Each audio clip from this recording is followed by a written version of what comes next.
Nak. Waalaikumsalam, Bu. Ya, aman-aman? Alhamdulillah selamat. Maaf ya, kemarin saya tidak sempat menemui Bu Risma.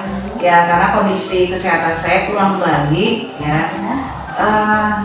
Saya jadi penasaran, sebenarnya Ibu ada masalah apa? Atau maaf, saya mau nanya, pertemuan hari ini harapannya apa? Sebelum saya mengetahui masalah sebenarnya.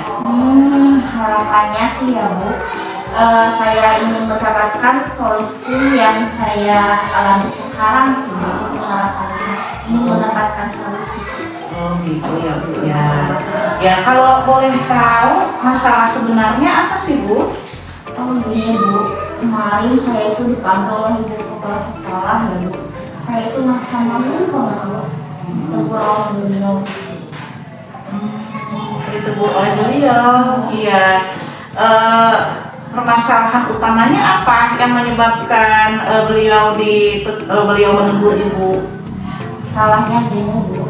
Ketika saya belajar di Mondadari kemarin, Bu, ada salah satu orang tua murid menelpon saya melalui WhatsApp. Beliau itu ini ya, Bu, Mungkin pasti masalah dengan iya, anaknya ya. dengan anaknya katanya saya. Siapa nama anaknya? Nama anaknya yaitu Amira, Bu. Oh gitu ya. Kenapa sih dengan Amira? Amira itu gitu, Bu, kata orang tuanya Amira itu sekali itu lagi sakit karena gini, kata orang tuanya itu terlalu banyak saya memberikan tugas ke beliau, Bu. Oh gitu ya. Iya, itu permasalahannya. Jadi anaknya itu sakit karena saya memberikan banyak tugas kepadanya. Tapi saya pikir kan masalah tugas bukan hanya ke Amira ya, pasti teman-temannya juga sama. Ya, sama aja ya Bu ya. Boleh bertanya sesuatu ya Bu ya? Ya, begini ya. Kan hari ini istilahnya saya di sini bukan menggurui Ibu ya. Kita berbagi aja. Oh nanti juga kalau saya punya masalah pasti ngobrol dengan Ibu ya. Kita berbagi aja ya Bu ya. Nyantai aja gitu. Jangan merasa digurui ya. Kalau boleh tahu ya, di kelas Ibu kira-kira selain Amira ada nggak yang membuat Ibu jengkel atau mereka bikin masalah? Ada sih, Bu, rata-rata yaitu anak laki-laki ya, Bu. Kalau di kelas itu kurang fokus, terus banyak bercandanya. Biasa, ya memang di kelas saya juga kalau anak laki-laki rata-rata seperti itu. Kenapa ya? Saya juga bingung kadang-kadang ya. Bingung. Nah, gitu ya. Terus kalau boleh tahu ya, Ibu memberikan jenis tugas yang sama nggak, atau pada saat Ibu memberikan produk akhir itu sama nggak bentuknya selama ini? Kalau untuk selama ini sih ya, Bu, sama semuanya gitu, Bu. Kalau dalam bentuk video semuanya, kalau dalam bentuk catatan semuanya. Oh gitu, iya. Maaf ya Bu ya. Ibu pernah dengar nggak yang namanya konsep Merdeka Belajar, yaitu sekolah inklusif, pendidikan inklusif, sampai pembelajaran inklusif yang namanya itu pembelajaran berdiferensiasi? Kira-kira pernah dengar atau pernah baca dari beberapa sumber gitu di mana? Pernah nggak kira-kira Bu? Coba ingat-ingat. Pernah sih, Bu, waktu itu karena kondisi saya lagi sakit ya, Bu. Sehingga saya itu tidak fokus untuk membacanya atau mendengarkannya, dan saya pun tidak menindaklanjuti pembelajaran tersebut itu. Gitu ya. Jadi saya kurang paham intinya pembelajaran berdiferensiasi itu seperti apa sih konsepnya. Nah, kalau boleh saya berbagi ya Bu ya, ini dari konsep yang saya baca, yang saya ketahui. Ya kan situasi anak-anak kita itu berbeda ya, kondisi anak-anak kita berbeda ya. Ada yang kecenderungannya yang audio suka mendengarkan saja, ada yang visual gitu ya, ada yang ya psikomotornya gitu ya, terus bergerak gitu ya. Nah jelas kondisi anak-anak kita kan berbeda ya. Nah sehingga kita dituntut untuk memberikan perlakuan yang berbeda juga maksudnya. Jadi artinya kita bikin pemetaan dulu gitu ya.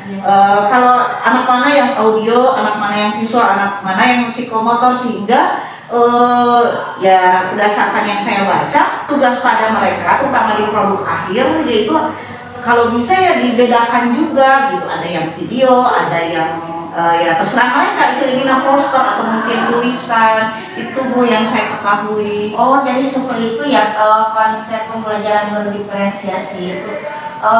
Mungkin untuk selanjutnya saya juga jadi sesuai kebutuhan mereka membedakan ini ya dalam produk akhirnya atau dalam pembelajarannya tentunya harus berbeda.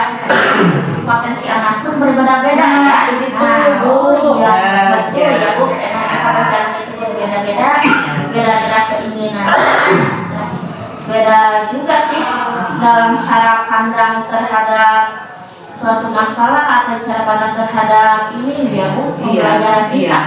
Terus kalau boleh tahu, Ibu rutin nggak untuk membuka SIM KB? Kalau SIM KB kan banyak iklan bintang, rutin nggak?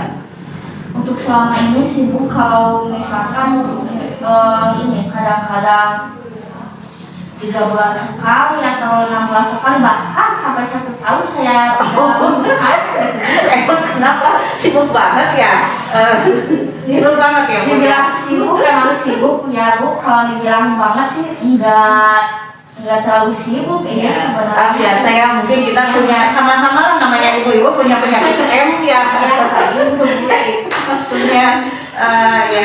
Terus nah kita kan sudah bisa mengidentifikasi masalahnya ya itu masalahnya lah. Tapi maaf ya Bu ya, sekali lagi saya bukan menunggu, kita berbagi aja apa yang saya tahu ya saya berbagi pada Ibu. Nah, kira-kira setelah mengetahui titik masalahnya, rencana Ibu ke depan ya supaya masalah Amira dan ya sebenarnya bukan khusus Amira saja, untuk anak-anak yang lain gitu, bagaimana nih Ibu punya rencana apa? Mungkin ya yang paling pertama saya akan mengklarifikasinya kepada Ibu KS ya tentang ketidakpahaman saya tentang pembelajaran berdiferensiasi ini. Nah, saya juga selanjutnya akan menjemput Amira dan memberikan motivasi kepadanya ya supaya belajarnya lebih semangat lagi, dan saya juga akan membedakan pembelajarannya antara murid yang satu dengan murid yang lain disesuaikan dengan potensi dan keinginannya itu si anak gitu Bu, seperti itu. Nah, selanjutnya saya juga akan mulai aktif nih Bu. Kalau tertarik ya, emang sebenarnya itu sangat membantu Bu dari PKB ya. Kalau emang ada yang seperti itu saya juga akan mulai lagi terhadap hal-hal yang baru Bu. Nah, selanjutnya juga saya ya seperti itu Bu. Ya. Tapi tiktokannya juga jangan ketinggalan ya Bu, kan buat hiburan juga biar nggak stres. Cuma mungkin prosentasenya ya jadi agak dikurangi mungkin ya, sama Bu saya juga suka ya. Mungkin dari duanya menjadi satunya. Terus komitmen Ibu ya kira-kira kapan nih mau melaksanakan rencana Ibu itu kira-kira nih? Tadi kan mau konfirmasi ke Bu KN, mau jemput Amira, terus ya selanjutnya bagaimana? Kira-kira kapan tuh Bu? Gini Bu, kalau besok saya ada kegiatan yang lain, mungkin lusanya Bu menemui Ibu Kepala Sekolah, dan selanjutnya akan menemui Amira di rumahnya gitu Bu, menjemput seperti itu, dan mungkin singkat kali itu bisa di waktu-waktu yang luangnya gitu. Jadi bisa dalam 1 hari bersamaan kalau untuk membuka si PKB ini. Oh gitu ya. Nah, gimana sekarang perasaan Ibu? Alhamdulillah sudah lega sih Bu, sudah ada pencerahan itu. Ya, yaitu gunanya kita berbagi ya sebagai rekan. Makanya kita kenapa saya dari kemarin yuk setelah membentuk komunitas praktisi guru itu kita harus mulai melakukan kegiatan seperti ini ya, berbagi, sharing kalau ada masalah ya, terutama dengan anak-anak gitu ya. Betul Bu. Aduh Bu, ya maaf nih, maksudnya tuh hari ini saya kan ada kegiatan yang lain ya, nah, itu itu anak-anak OSIS mau nunggu saya ya di ruangan OSIS, ya ada keperluan lah dengan mereka. Ya Bu ya, terima. Ya, Terima kasih ya Bu. Puntennya kalau saya seolah-olah terburu-buru nih ya. Ya, Masalahnya Bu. juga Terima kasih waktunya ya Bu. Ya. Assalamualaikum. Waalaikumsalam. Terima kasih sudah menyaksikan tayangan video ini.